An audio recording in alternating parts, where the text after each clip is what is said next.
Hi guys, this is Ishita Bhagat signing in for today और ये है क्वेश्चन एंड आंसर पार्ट 2। आज मैंने कुछ तकरीबन 20 सवाल ढूंढ के निकाले हैं। इन 20 सवालों का मैं जवाब देने की कोशिश करूंगी और बाकी सवालों का जवाब हम अपने नेक्स्ट वीडियो में देंगे। First question for today is this. अगर आप 48 आवर्स के लिए लड़का बनती तो क्या करती? अगर मैं 48 आवर्स के लिए लड़का बन जाती तो सबसे पहले तो मैं मेरा शर्ट निकाल के खाली बदन मैं रास्ते में घूमती।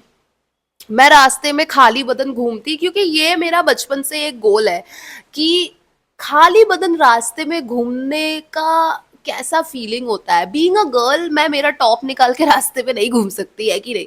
तो लड़का बन गई तो सबसे पहले तो मैं वो करूंगी और देखूंगी इधर उधर जाऊंगी जहाँ यूजुअली अगर मैं अपने लड़की के गेटअप में जाती हूँ तो मुझे बहुत लोग घूरते हैं, बहुत गंदे नजरियों से देखते हैं। उन जगहों में मैं बिना शर्ट पहने घूमना चाहूंगी 48 आवर्स के लिए। I know it's very silly but it is what it is. Next question by Navmallika Das. What's your house rent? How to manage your everyday expense? Is it only through YouTube income? ये सवाल मुझे बहुत लोगों ने पूछा है गाइस कि मेरे घर का रेंट कितना है। ऐसे तो मैंने आप लोगों को पहले भी बताया है मेरे घर के रेंट के बारे में, मेरे इनकम के बारे में, कहाँ से कैसे पैसे आते हैं, बट मैं फिर से बताती हूँ। मेरे घर का रेंट है 35,000 रुपीज एंड अभी यूट्यूब की इनकम से गुजारा हो जाता है। पहले नहीं हो पाता था, इसीलिए मैं बहुत ज़्यादा जॉब वगैरह ढूंढ रही थी। ये वो जॉब तो मैं अभी भी ढूंढ रही हूँ बट यूट्यूब की income yes it is sufficient. YouTube के अलावा मुझे इंस्टाग्राम से भी पेमेंट आती है, उतनी ज़्यादा तो नहीं आती। मेरा अभी जो इंस्टाग्राम अकाउंट है उसमें से मुझे पेमेंट आती है और एक और अकाउंट पहले भी हुआ करता था, उस अकाउंट से भी मुझे पेमेंट आती है। तो दो इंस्टाग्राम अकाउंट्स की पेमेंट और यूट्यूब की पेमेंट आती है and it's pretty good, it's okay. But तब भी मुझे एक जॉब की ज़रूरत है। अगर मैं एक जॉब कर लूँगी तो क्या है ना, कुछ सेविंग्स हो जाएगी। यूट्यूब की अभी पेमेंट का क्या है ना गाइस, सोचिए यूट्यूब से मेरे को 35,000 अगर मिल रहा है तो वो 35,000 मैं रेंट दे रही हूँ। फिर इंस्टाग्राम से 15,000 मिल रहा है और वो 15,000 मेरी जो फोर्थ डॉग थी, मेरी चौथी कुत्तियाँ है ना कृष्णा, उस कृष्णा को, वो बच्चे को मैंने डॉगी डे केयर में दे के रखा है तो उसका हर महीने 15,000 देना पड़ता है। तो ऐसा ही होता है गाइस, यूट्यूब से जो पेमेंट है रेंट पे चला जा रहा है, मेरे डॉग्स के खाने पीने में जा रहा है। इंस्टाग्राम से जो पेमेंट है वो मेरी चौथी डॉग के खर्चे में चला जा रहा है, उसके डॉगी डे केयर में। तो एकदम कट टू कट रहना पड़ता है। अगर एक जॉब मिल जाएगी तो महीने के कुछ 10-15 हजार सेविंग्स हो जाएंगे। तो जॉब तो मैं ढूंढ रही हूँ फिलहाल, थोड़ा मुश्किल है बट नामुमकिन नहीं। Third question by Swaki weds. How do you focus on everything so positively without friends? I have always needed good friends, someone outside my family to know me, be there for me, hear my opinions. How do you do it alone? Tips please.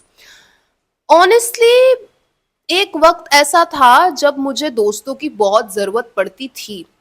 एक वक्त ऐसा था जब मुझे लोगों की बहुत ज़रूरत पड़ती थी। मैं हमेशा चाहती थी कि वो मुझसे बात करें, मैं उनसे बात करूं। लेकिन पिछले 2 सालों से मैंने खुद को भगवान के बहुत करीब पाया है, करीब होते हुए पाया है। और जितना ज़्यादा मैं भगवान जी के करीब हुई हूँ उतना ज़्यादा मेरी ज़िंदगी से इंसान गायब हो गए हैं।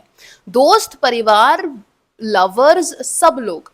मैं हमेशा ऐसा सोचती थी गाइस, पता है आपको कि क्या ऐसा है कि जब एक इंसान की जिंदगी से सब इंसान चले जाते हैं तब वो भगवान के करीब हो जाता है, या जब वो भगवान के करीब होता है तब उसकी जिंदगी से सारे इंसान कट ऑफ हो जाते हैं? ये मैं हमेशा सोचती रहती थी but I don't know, I don't feel like talking to anyone at all. कोई दोस्त या कोई भी परिवार के सदस्य से मुझे बात करने का मन नहीं करता, दोस्त बनाने का भी मन नहीं करता। बिकॉज ना मैंने ये नोटिस किया है कि मेरी मेंटालिटी किसी के साथ मैच ही नहीं होती है ना। अगर मैं किसी के साथ, सोचिए मेरी स्कूल की कोई बेस्ट फ्रेंड है, उससे मैं आज भी मिल सकती हूँ, ठीक है, अगर मैं उससे मिलूँ, बात करूँ, तो हम ना वही बकवास बात करेंगे कि ओ ईशू कब शादी कर रही है, बता, मैं तो कर रही हूँ शादी, हाँ मेरे बॉयफ्रेंड ने मेरे ऊपर चीट किया, तेरा बॉयफ्रेंड नहीं बना, और बता क्या चल रहा है, तेरा लव लाइफ कैसा है। बहुत ही स्टूपिड बकवास बातें होती है गाइस। मैं जितने भी लोगों से मिलूं, वो लोग कोई ना कोई ऐसी बात बोलते हैं, ऐसी चीजों को लेकर डिस्कशन करते हैं जिसमें मुझे कोई इंटरेस्ट ही नहीं है। तो इसीलिए मेरे लिए it is very easy to not have any friends. मेरे लिए it's very easy to not talk to any person, because whoever I talk to makes me feel like oh my god, जाओ यहाँ से। अंडरस्टैंडिंग, मेरा mentality कभी किसी के साथ मैच हुआ ही नहीं है, तो किसी और से मैं बात नहीं कर सकती हूँ या किसी और से मैं बात नहीं करना चाहती हूँ। This is like a freedom. This is like the best thing ever, you know. And honestly it's very important to find someone जिसके साथ आपका थोड़ा बहुत माइंडसेट मैच होता है, जिसके साथ बैठ के आप वैसी बातें कर सकते हो जैसी बातें आप करना चाहते हो, है कि नहीं। फेक फ्रेंडशिप्स मैंने बहुत कर लिए गाइज ऑलरेडी। बात नहीं करनी इंसान से, उनकी बेकार तुच्छी बातों में मुझे कोई इंटरेस्ट नहीं है, तब भी उनके सामने बैठ के 2-3 घंटा उनकी बकवास सुन के, ओ हाँ अच्छा ऐसा भी होता है, ये सब मैं बहुत करती थी पहले, क्योंकि दोस्त है, दोस्ती बना के रखनी है, दोस्त तो चाहिए। बट अभी मैं समझ गई हूँ कि I don't owe anything to anyone. मैंने किसी की रिस्पॉन्सिबिलिटी नहीं लेके रखी है, मुझे दोस्त नहीं चाहिए। अगर आगे जाके मुझे कोई अपने मेंटालिटी का मिलेगा जिसके साथ मैं अपने टाइप की बातें कर पाऊँ, you know, same mindset and everything, तो मैं ज़रूर दोस्त बनाऊंगी, ज़रूर उनसे बात करूंगी। बट कोई मिला नहीं है मुझे आज तक अपने मेंटालिटी का। मेरे मेंटालिटी की आज तक मुझे सिर्फ मैं ही मिली हूँ, तो मैं खुद से ही बात करती हूँ गाइस, और अब आपसे बात करती हूँ। Next question, tell us more about your therapist please. Male, female, their age, their vibe, their personality. Most importantly, did you feel judged while talking to them? Even I want to consult a therapist, so that's why I'm asking. Lots of love, Ishita. Okay, my therapist. कुछ दिनों में मैं therapist से मिलने जाने वाली हूँ, कुछ 2-3 दिन बाद ही। मेरी therapist is perfect for me, she is perfect. उनके भी हाथ वाथ में टैटूज वैटूज है, एंड मुझे ऑनेस्टली लगा था गाइस कि मैं बात ही नहीं कर पाऊंगी थेरेपिस्ट से मिलने के बाद, मैं चुप हो जाऊंगी। क्योंकि मैं थेरेपिस्ट के ऑफिस में जाऊंगी, थेरेपिस्ट मुझसे क्या पूछेगी कि बताओ क्या हुआ, बताओ क्या चल रहा है लाइफ में, बताओ क्या प्रॉब्लम है, यही पूछेगी ना। तो मैं इस बताओ का आंसर कैसे दूंगी, कैसे बताऊंगी क्या प्रॉब्लम है, क्योंकि इतनी सारी प्रॉब्लम्स है। मैं बहुत ओवर थिंकिंग कर रही थी। बट जब मैं गई थेरेपिस्ट के पास, उन्होंने मुझे जिस तरह से वेलकम किया, जिस तरह से मुझे इतना कंफर्टेबल फील कराया, I loved it, I loved it. मुझे बहुत अच्छा लगा, बहुत ही लर्नड, बहुत ही नॉलेजेबल और बहुत ही ओपन माइंडेड थेरेपिस्ट थी मेरी वाली थेरेपिस्ट। उन्होंने मुझे बताया उनको भी क्या क्या प्रॉब्लम है, वो भी उनको भी ADHD जैसी चीज़ें हैं, वो भी ऑटिज्म के किसी कैटेगरी का कुछ तो एक प्रॉब्लम होता है, समथिंग ऑटिस्टिक समथिंग, उनको वो भी है। And she was very open to me. मतलब मैं जब थेरेपिस्ट से बात कर रही थी, मुझे ऐसा नहीं लगा कि मैं थेरेपिस्ट से बात कर रही हूँ, मुझे लगा कि मैं अपने एक दोस्त से बात कर रही हूँ जिसके साथ मेरी मेंटालिटी मैच होती है। एग्जैक्टली बस डिफरेंस इतना है कि उस दोस्त को मैं थोड़ा सा कंसल्टेशन फीस दे रही हूँ। थेरेपिस्ट के साथ मैं भी बातें कर रही थी, वो भी बातें कर रही थी, मैं भी उनसे पूछ रही थी कि अच्छा बताइए थेरेपिस्ट जी, आपको कैसा फील होता है अगर आपको कोई ऐसे बोले, आपको क्या लगता है थेरेपिस्ट जी, आपको कोई टैटूज के लिए जज करता है। हम लोग का ऐसा कॉन्वर्जेशन हो रहा था, and I loved it. So I love my therapist. I don't think अगर मैं किसी आदमी थेरेपिस्ट को कंसल्ट करती तो मैं इतनी कंफर्टेबल हो पाती। But the fact that this is a woman with tattoos and ADHD, जो मुझे भी है ADHD I think, we connected and we loved it. So I love my therapist. अगर कोई कोलकाता में रहता है और थेरेपी लेना चाहता है तो ज़रूर बताइएगा, मैं आपको मेरे थेरेपिस्ट का कॉन्टैक्ट ज़रूर ज़रूर दूंगी. Next question, Shalini Mishra. I want to ask you that how are you so confident and never feel insecure about your bust size? Have you faced any bad incident और bullying for having one? I don't have breasts. मैं एक औरत हूँ but कुछ भी नहीं है मेरे आगे. और ये चीज मुझे स्कूल में बहुत बॉदर करती थी. मैं क्लास 9, 10, 11, 12 में मैं बहुत सोचती थी कि बाप रे क्या होगा, मेरे आगे तो कुछ भी नहीं है. मैं मेथी खाती थी. ओ माय गॉड, मैंने कहाँ से तो सुना था मेथी के पत्ते खाने से बढ़ता है बस्ट साइज. मैं मेथी खाती थी, क्या सब तेल वगैरह मंगवाती थी, तेल वगैरह लगाती थी. मेरे को लगता था इससे थोड़ा सा इंक्रीज हो जाए. क्या तो मैं नहीं करती थी. सोयाबीन खाती थी, सुनती थी सोयाबीन खाने से बढ़ता है. बहुत कुछ मैं करती थी और बहुत सालों तक मैं बहुत इनसिक्योर थी about this. I use to wear double padded bras and everything. Oh my god, हर कपड़े के अंदर 2 ब्रा पहन रही हूँ. एक टाइम तो मुझे याद है मैं स्कूल जाती थी 2 ब्रा पहन के, वो भी मम्मी के मम्मी के 2 ब्रा पहन के मैं स्कूल जाती थी because I was so insecure about my body, about my breast size. But बोला ना, अभी पिछले 2 साल से मेरी जिंदगी में इतना परिवर्तन हो गया है. 1.5, 2, 2.5 साल से क्या ही बताऊं, सब बदल गया है. भगवान पे भक्ति आने से लेके, ब्रेस्ट साइज की इनसिक्योरिटी खत्म हो जाना से लेके, 4 कुत्ते उठा लेना से लेके, अपने परिवार से रिश्ता खत्म हो जाना से लेके, एवरीथिंग सब बदल गया है इस 2 साल में. तो अभी right now I don't feel insecure at all. In fact I love the fact that I am flat because मुझे I don't like wearing bras. ब्रा वगैरह पहन के, आप लोग तो औरत हो, आप लोग तो समझते हो. मेरा तो ब्रा पहन के पीठ दर्द, कमर दर्द, इधर ना कंधे दर्द हो जाते हैं. तो भाई मुझे जरूरत ही नहीं है पहनने की, तो मैं क्यों पहनूं. मैं बाहर भी बिना ब्रा के दुपट्टा लेके चली जाती हूँ, किसी को कोई फर्क नहीं पड़ता. तो I am very comfortable. Next question, Shraddha. Your education, like what degree did you pursue and like is it useful or not? श्रद्धा, मैं तो 24 की हूँ बट मैं अभी भी बैचलर्स ही कर रही हूँ क्योंकि मैं इंग्लिश ऑनर्स कर रही थी बट मैंने ड्रॉप आउट कर दिया 2nd ईयर के एंड में, 3rd ईयर के स्टार्टिंग में. मैंने इंग्लिश ऑनर्स करते करते छोड़ दिया. बट देन आई रियलाइज्ड कितनी बड़ी गलती कर दी मैंने, पढ़ाई छोड़ना लाइफ का सबसे बड़ा रिग्रेट एंड ओनली रिग्रेट. तो फिर मैंने बिजनेस में एनरोल किया अपने आप को, बिजनेस एडमिनिस्ट्रेशन. तो अभी मैं बिजनेस एडमिनिस्ट्रेशन में बैचलर्स कर रही हूँ. अभी मेरा आखिरी सेमेस्टर चल रहा है. बिजनेस एडमिनिस्ट्रेशन में एक बार मेरी ग्रेजुएशन हो जाएगी, तब मैंने सोचा है कि मैं साइकोलॉजी में मास्टर्स करूँगी. साइकोलॉजी में मास्टर्स करने के बाद मैंने सोचा है कि मैं फिर से एक और बार बैचलर्स करूंगी साइकोलॉजी में क्योंकि I really am interested in psychology.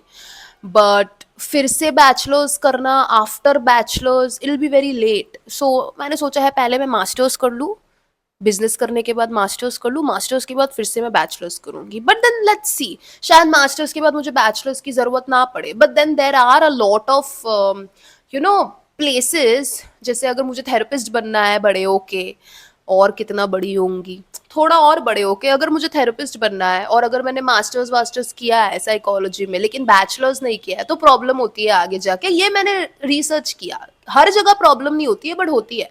तो या currently I am uneducated because I don't have a degree. But इस साल के एंड तक मेरा एजुकेशन, इनिशियल एजुकेशन खत्म हो जाएगा श्रद्धा. मेरे को बैचलर्स डिग्री मिल जाएगी, फिर मैं मास्टर्स करूंगी, फिर मैं फिर से बैचलर्स करूंगी, फिर पीएचडी करते करते तो मैं शायद 35 साल की हो जाऊंगी, 35 की हो जाऊंगी. हाँ हाँ, 35 की तो हो ही जाऊंगी. Next question, Meera.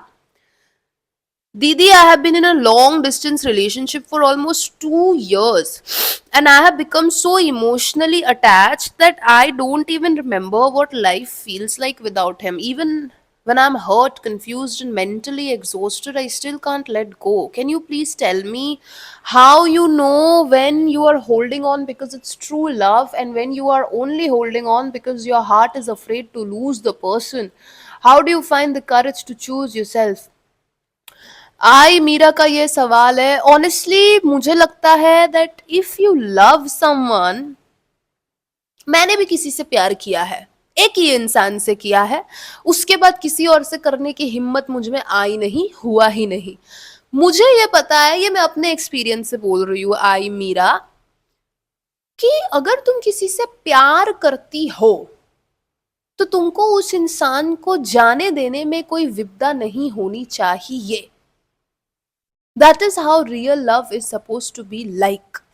अगर तुम दोनों, दो इंसान साथ में है और इन दोनों के साथ में होने से दोनों में से किसी का भी कुछ अच्छा नहीं हो रहा है या नहीं हो पा रहा है, दोनों में से किसी का भी ना ऐसा लग रहा है कि अगर मैं इस इंसान को छोड़ दूं या ये मुझे छोड़ दे तो मैं अपने लाइफ में थोड़ा ज्यादा सक्सेसफुल हो जाऊंगी, या ये इंसान अपने लाइफ में थोड़ा बेटर चीज करने लगेगा, तो भलाई इसी में है कि ये दोनों एक दूसरे को छोड़ दे, है ना. The fact that you are asking this question कि क्या ये असली प्यार है या मैं बस डर रही हूं इस इंसान को छोड़ने से, इसी प्रश्न से समझ में आता है कि this is not real love. जब असली प्यार होता है तो ऐसे सवाल दिमाग में नहीं आते. If it is not 100% yes, then it is a no. असली प्यार में 99% yes, 1% शायद I don't love him, I am just afraid to lose him, ये नहीं होता.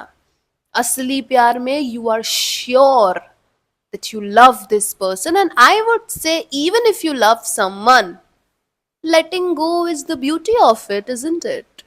अगर मैं किसी से प्यार करती हूँ और मैं देख रही हूँ कि वो इंसान किस से दूर हो जाने के बाद मैं अपने लाइफ में थोड़ा बेटर करने लगूंगी, मैं मेरे लाइफ में बेटर जगहों पे ध्यान दूंगी, मैं सक्सेसफुल होंगी ज्यादा.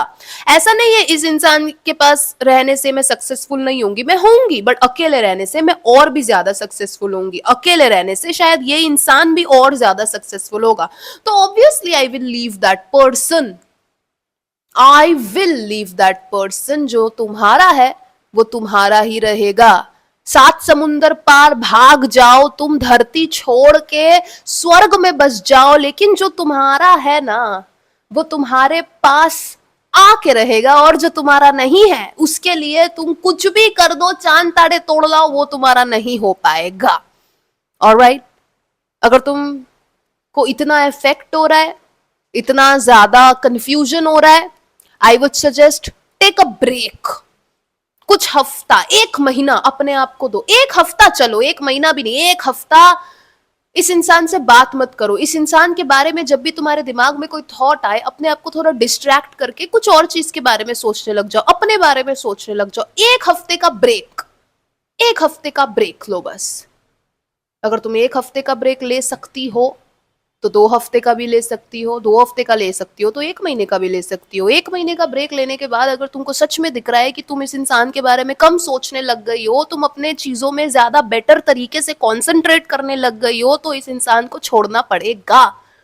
प्यार ऐसा नहीं होता कि तुम इधर उधर ध्यान नहीं दे पा रही, कि तुमको कंफ्यूजन हो रहा है, कि तुमको मेंटली एग्जॉस्टेड फील हो रहा है. नहीं, जब प्यार होता है किसी से और जब उस इंसान को तुमसे प्यार होता है ना, तो कंफ्यूजन फील नहीं होता. जिंदगी भर का कंफ्यूजन खत्म हो जाता है. मेंटली एग्जॉस्टेड फील नहीं होता, मेंटली चार्ज्ड फील होता है. Exhausted and all that, this is not love. You know what I mean. Love will, प्यार एक ऐसी चीज है यार, तुमको हिम्मत देती है, तुमको पॉजिटिव फील कराती है, तुमको अच्छा फील कराती है, तुमको कंफ्यूजन फील नहीं कराती. और अगर करा रही है तो थोड़ा तो झोल है, या तो तुम्हारे प्यार में या तो उसके प्यार में. और थोड़ा सा झोल है तो जाने दो, क्या है, जाने दो, है कि नहीं. That's how you find the courage to choose yourself, Meera. If you don't choose yourself, then how do you expect someone else to choose you? If you don't love yourself, how do you expect someone else to love you? पता नहीं if I am able to answer your questions, but I am trying my level best. मैं कोई therapist तो हूँ नहीं मैं एक uneducated लड़की हूँ, अभी तक डिग्री भी नहीं मिली है, बट अपने एक्सपीरियंस के हिसाब से मैं जितना आपके क्वेश्चंस का आंसर दे पा रही हूँ दे रही हूँ। मैं कोई गौतम बुद्ध ज्ञानी नहीं हूँ। नेक्स्ट क्वेश्चन, क्या आप कभी भी अपने मम्मी को माफ नहीं करोगी क्या?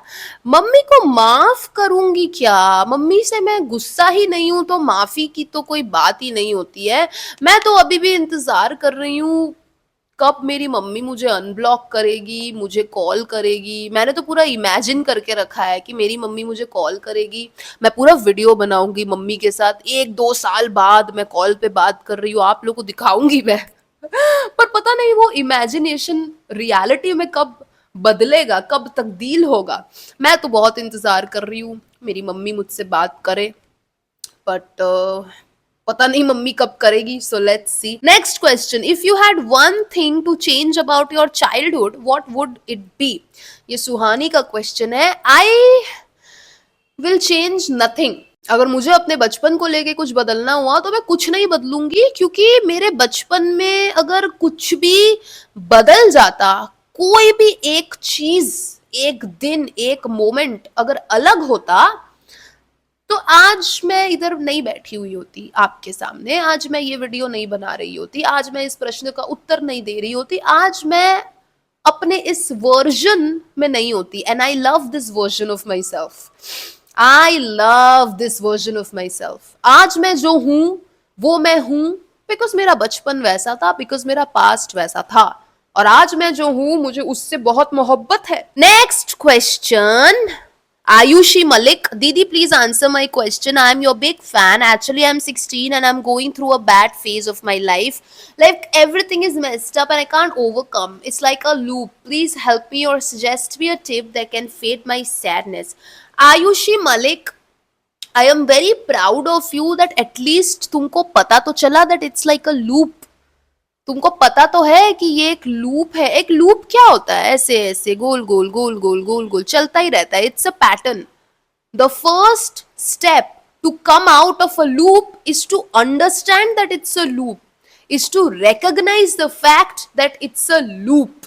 तो तुमको पता है कि ये एक पैटर्न है, तुमको पता है कि तुम यहां से शुरू करके यहां तक जाओगी, फिर यहां आओगी, फिर यहां जाओगी, फिर यहां आओगी। तुम ये करती रहोगी करती रहोगी करती रहोगी जब तक तुम हिम्मत करके यहां पे आने के बाद यहां से हट ना जाओ, यहां से हट ना जाओ।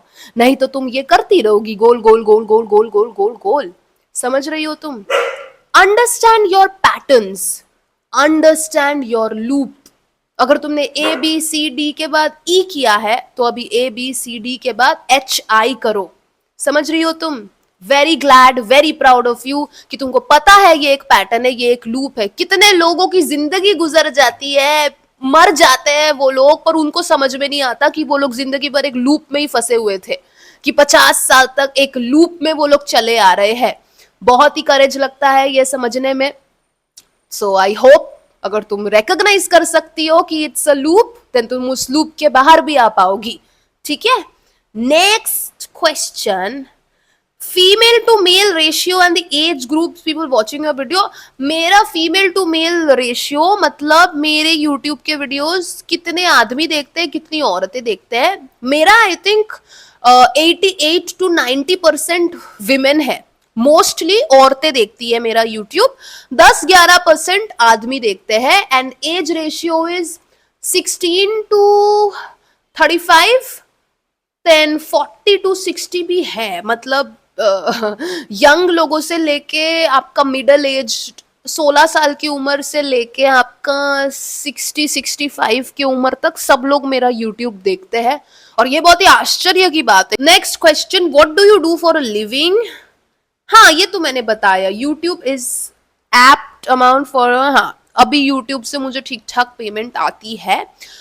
यूट्यूब कभी कभी सफिशिएंट नहीं होता है, तब मुझे थोड़ा मेरे सेविंग्स से 5 साल पहले जो सेविंग्स करके रखा था उससे मुझे तो कभी कभी पैसा विड्रॉ करना पड़ता है, पर इट्स ओके। क्योंकि यूट्यूब का क्या सीन है ना गाइज, ऐसा है कि सोचिए आज मुझे यूट्यूब से 10,000 रुपए मिल रहे हैं, तो कल मुझे 100 रुपए मिलेंगे, परसों मुझे 1 लाख मिल रहा है यूट्यूब से, परसों के बाद मुझे 200 रुपए मिलेगा। यूट्यूब वगैरह में ना बहुत ऐसा ऐसा होता है, जैसे आप कोई जॉब करते हो तो सैलरी कैसे है, क्या आपको पता है हर महीने आपको 20,000 बैंक में घुस जाएगा, हर महीने 10,000 मिल जाएंगे। यूट्यूब में ऐसा नहीं है, आपको कभी 1 लाख भी मिल सकता है, कभी 10,000 भी मिल सकता है, कभी 50,000 भी मिल सकता है, तो कभी 100 रुपए ही मिलेंगे आपको, उससे ज्यादा नहीं। तो बहुत फ्लक्चुएट होता है, but I am very glad I have थोड़ा बहुत सेविंग्स, तो उससे चल रहा है बस, और क्या। बाकी बैंक से लोन वगैरह ले लेती हूँ, क्रेडिट कार्ड है, क्रेडिट कार्ड लोन वगैरह से चलता है। कॉलेज की फीस वगैरह कैसे पे करती हूँ मैं, लोन बैंक से लोन ले लेती हूँ, सोचिए 50,000 का, फिर 50,000 2 साल तक चुकाती हूँ बैठ के। तो ऐसा टाइप का सिचुएशन है। नेक्स्ट क्वेश्चन, पीयूष कुमार, दीदी प्लीज मेरे को अपने Q&A में शाउट आउट देना, I am a big fan. Piyush Kumar, ये रहा तुम्हारा शाउट आउट। प्लीज दीदी, मुझे कभी किसी ने शाउट आउट नहीं दिया, प्लीज ये देखिए और मुझे एक बार, बस एक बार शाउट आउट दीजिए मेरा नाम बोलकर। ठीक है पीयूष कुमार, ये रहा तुम्हारा शाउट आउट। कैसे हो Piyush Kumar? I hope you are having a great time in your life. I love you. Next question, ये तो क्वेश्चन नहीं था पीयूष कुमार का, ये तो बस एक कमेंट था। Thank you for commenting Piyush Kumar. Next question, why you start your YouTube channel? Simran पूछ रही है। मैंने मेरा यूट्यूब शुरू किया था आप लोगों की बदौलत। मुझे कोई आइडिया नहीं था कि मैं यूट्यूब पे आ पाऊंगी, या यूट्यूब का कुछ भी मुझे नहीं पता था, बट मैं इंस्टाग्राम पे स्टोरी टाइम बनाया करती थी 1-2 मिनट का, तो वहां से मुझे लड़कियों ने बोला, लोगों ने बोला कि आप यूट्यूब पे 1-2 घंटे का स्टोरी टाइम बनाइए। तो मैंने सोचा देखते देखते ट्राई करके देखती हूँ। मैंने ट्राई किया एंड हो गया। मुझे थंबनेल बनाना नहीं आता था, वीडियो एडिट करना नहीं आता था। आप लोगों ने, मेरे ऑडियंस ने मुझे बताया कि ऐसे थंबनेल बनाते हैं, ऐसे ये वीडियो दीदी ऐसे इस ऐप से आप एडिट करिए। वो सब मैंने किया and now I am here. अभी हम 40,000 लोगों का परिवार है। So all thanks to you. Next question, has the thought of never finding love ever crossed your mind? If it has, does it scare you and how do you deal with it? Honestly, मैं बहुत बार ऐसे सोचती हूँ कि हो सकता है मुझे लाइफ में कोई लड़का ना मिले, बट आई नो कि एक लड़का is not the definition of love, है ना। मैं इमेजिन करती हूँ, ये मेरा सपना है कि मेरे एनजीओज होंगे, छोटे छोटे अनाथ बच्चे होंगे जिनको मैं स्पॉन्सर करूंगी, छोटे छोटे जानवरों के बच्चे होंगे जिनको मैं रेस्क्यू करूंगी। भगवान ने चाहा, अगर मेरी औकात भगवान जी ने वैसी बनाई, तो मैं एक वृद्ध आश्रम भी खोलना चाहती हूँ। वृद्ध आश्रम के बापूजी, माताजी, वो लोग को मैं स्पॉन्सर करूंगी, वो लोग का खाना पीना रहन सहन सब मैं देखूंगी। छोटे छोटे अनाथ बच्चे मुझे ईशी माँ बुलाएंगे। मैंने कभी किसी को नहीं बताया है, मैंने भाई को बोला है बस ये ईशी माँ। ईशी माँ मेरे फाउंडेशन का नाम होगा, ईशी माँ फाउंडेशन। ईशिता का ईशी एंड माँ, क्योंकि मैं सबकी माँ होंगी। तो क्या लगता है आपको, अनाथ बच्चे, वृद्ध आश्रम, कुत्तों बिल्ली गाय भैंस का एनजीओ, रेस्क्यूड एनिमल्स, क्या लगता है आप लोगों को, क्या वो लोग मुझे प्यार नहीं करेंगे? क्या इतने सारे अनाथ बच्चे जब मेरे आजू बाजू ईशी माँ ईशी माँ ईशी माँ करके मंडराएंगे, is that not finding love? क्या फाइंडिंग लव सिर्फ एक आदमी, शादी, आदमी के साथ बच्चा पैदा करना, फैमिली बनाना, क्या वही डेफिनेशन ऑफ फाइंडिंग लव है? मुझे नहीं लगता।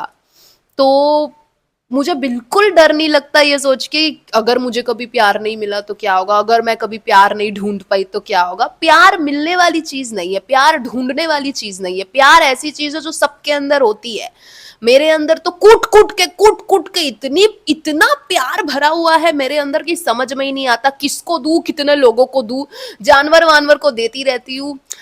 इंतजार है भगवान जी मेरी औकात वैसी बनाए, शायद यूट्यूब के ही माध्यम से, कि छोटे छोटे बच्चे और वृद्ध लोगों को भी वो प्यार दे पाऊं।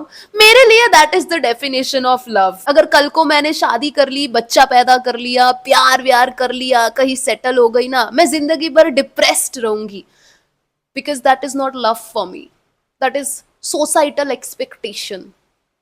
मेरे लिए प्यार कुछ अलग है।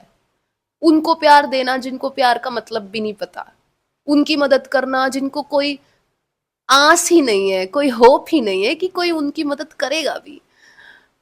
That is my goal, that is love for me. थोड़ा अजीब लग सकता है सुनने में, अरे मैं बहुत अलग हूँ, मेरा थिंकिंग ना थोड़ा अजीब टाइप का है। नॉर्मल लोग मेरे को कच्चा अंडा और टमाटर फेंक के मारेंगे ये सब जाके रास्ते में बोलूँ तो। ईशिमा फाउंडेशन, बट जो भी है यार, सपना है मेरा।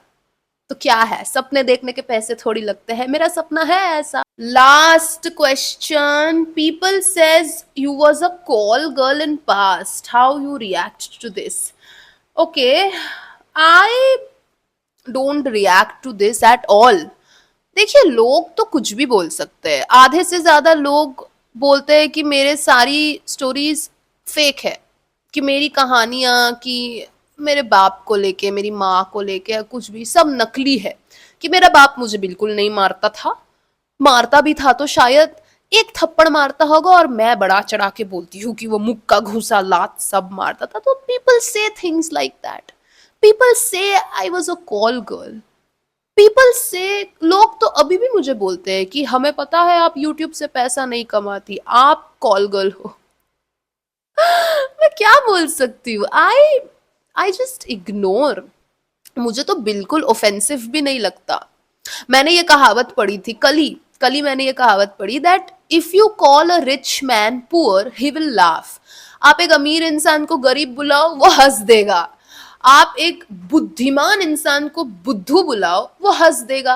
आप क्लास के टॉपर को बुड़वक बुलाओ, लूजर बुलाओ, वो हंस देगा। It is only offensive if it's true. मुझे भी कोई बोलता है फेक स्टोरी है, तू तो कॉल गर्ल है, तेरे ही माँ बाप ने तेरे को छोड़ दिया है क्योंकि तू एकदम घटिया लड़की है, मैं हंस देती हूँ, क्योंकि मुझे हंसी आ जाती है। मैं और क्या बताऊं, मैं और क्या रिएक्शन दूं, मैं क्या अपना ओपिनियन दूं, मैं क्या रिएक्ट करूं। It's funny actually, it's funny. Rishita Narwani का आखिरी सवाल, ये पढ़ने के बाद मैं ये वीडियो एंड कर दूंगी। You mention that you had a traumatic childhood, can I ask how that has shaped the way you think about your future? Do you still hope to have a husband and children someday, or has it made you lose faith in the idea of having a family? Or would you rather live your life independently? ये प्रश्न, ऐसा ही question मैंने अभी भी answer दिया ना, Ishima foundation वाला। देखिए गाइस, मैं कभी अपने आप को देख ही नहीं सकती फ्यूचर में एक पति बच्चे के साथ। मेरे गोल्स अलग है। अगर मैंने शादी कर ली किसी से, अगर मैंने बच्चा पैदा कर लिया खुद का, तो मैं कभी भी किसी भी अनाथ बच्चे की मदद नहीं कर पाऊंगी, कभी भी जानवरों को रेस्क्यू करके जानवरों का ख्याल नहीं रख पाऊंगी। मेरी सारी ममता, मेरा सारा टाइम, मेरा सारा प्यार ना मेरे बच्चे के लिए होगा। मेरा जो अंश है, जिसको मैं 9 महीने अपने पेट में रख के पैदा करूंगी ना, वो तो मेरा दुनिया बन जाएगा ना। मेरा बच्चा तो मेरा सब कुछ होगा, उसके लिए तो मैं खुद को खत्म कर दूं। मैं इतनी बावड़ी हो जाऊंगी उस बच्चे के लिए, अपने उस परिवार के लिए, तो अंधी हो जाऊंगी मैं। क्यों एक ऐसा बच्चा दुनिया में लाना जो है ही नहीं, जबकि इतने सारे अनाथ बच्चे ऑलरेडी दुनिया में पड़े हुए हैं। अनाथ आश्रम में, अनाथालय में जाके कभी देखा है आपने? उन बच्चों की आंखों में देखा है आपने? बस प्यार चाहते हैं वो, किसी का सहारा चाहते हैं वो। जब इतने बच्चे ऑलरेडी प्यार के भूखे हैं, तरस रहे हैं प्यार के लिए, तो मैं क्यों खुद का बच्चा दुनिया में लाऊंगी, क्यों पैदा करूंगी यार? जिनको प्यार चाहिए मैं उनको ही प्यार दे दूं ना अपना। तो मैं ऐसे सोचती हूँ। मैं सोचती हूँ शादी वगैरह के बारे में, बहुत लेट, बहुत लेट। कम से कम एक एनजीओ हो जाए, एक एक, उसके बाद शादी करेंगे। पहले शादी वादी कर ली तो नहीं कर पाऊंगी मैं ये सब, एनजीओ वेनजीओ ये सब, मैं डगमगा जाऊंगी, प्यार में पागल हो जाऊंगी। तो एंड आई थिंक ये मेरे चाइल्डहुड की वजह से ही है। दिस इज समथिंग दैट, या my childhood has shaped this thinking in me, कि बचपन में कोई मेरा हेल्प करने वाला नहीं था, कोई नहीं था, तो अभी मैं लोगों की मदद करना चाहती हूँ, मैं बच्चों की मदद करना चाहती हूँ। है ना, इतना ज्यादा कि मुझे पड़ा ही नहीं है खुद की शादी, खुद का बच्चा मुझे चाहिए ही नहीं। तो आई थिंक या this is something that comes from my childhood, from my trauma. ये सब मुझे पहले पता नहीं था, मुझे अभी पता चल रहा है नया नया। एंड ठीक ही है, ठीक ही है गाइस। मैं मानती हूँ और मैं जानती हूँ कि जिनका भी बचपन या जिनकी भी जिंदगी आसान नहीं होती है, नॉर्मल नहीं होती है, वो नॉर्मल नहीं है क्योंकि उन इंसानों को दुनिया में कुछ नॉर्मल करने के लिए नहीं भेजा गया है। उनका कोई पर्पस है नॉर्मल लोगों से ज्यादा हट के। उनको सोसाइटी के लिए नहीं जीना, उनको पढ़ाई करके, नौकरी करके, शादी करके, बच्चा करके फिर बस मर गए, उनकी जिंदगी ये नहीं होती है। उनकी जिंदगी अलग होती है, बहुत कुछ अलग होता है उनके लाइफ में। सो आई थिंक मेरी लाइफ भी क्योंकि इतनी अलग रही है बचपन से, तो अभी भी आगे जाके भी अलग होगी। तो शादी, हस्बैंड, चिल्ड्रन, ये सब मुझे नहीं चाहिए। इसीलिए नहीं कि मैं डरती हूं कि अगर मैं मेरे माँ बाप की तरह डिवोर्स दे दूं तो, नहीं। अगर मैं कभी किसी से शादी करूंगी ना तो मैं कभी उसको डिवोर्स नहीं देने वाली, ये तो मेरा है। बट मुझे करना नहीं है। करूंगी जब मैंने सारे चीजें कर ली होंगी, मेरे सारा गोल्स अचीव कर लिया होगा, जो भी इस दुनिया से लिया है उससे डबल दुनिया में दिया होगा, मदद की होगी, अपने आप को खड़ा किया होगा अपने पैरों में, अपना एक नाम बनाया होगा, तब मैं शादी करूंगी। ठीक है, तो उसमें टाइम है, अपना नाम वाम बनाने में तो अभी है गाइस, 15-20 साल लग जाएंगे। 15-20 साल के बाद हम शादी के बारे में सोचेंगे, पहले खुद के ऊपर फोकस करना है। तो मुझे बिल्कुल डर नहीं लगता कि अगर मेरी कभी शादी नहीं हुई तो, अरे क्यों नहीं होगी यार, इतनी बड़ी दुनिया है, इतने सारे लोग हैं, मैं चाहूँ तो कुछ भी कर सकती हूँ, मैं इतनी प्यारी लड़की हूँ, मुझसे कोई भी प्यार कर लेगा। बट अभी नहीं, बाद में। Anyways, guys, this was today's video. I hope you enjoyed it. Let me know your विशेष टिप्पणियां in the comment section. कल क्या वीडियो अपलोड करूं जरूर जरूर बताइएगा। This is Ishita Bhagat signing off for today. चलिए कल मिलते हैं अपने अगले वीडियो में। Bye, love you, take care.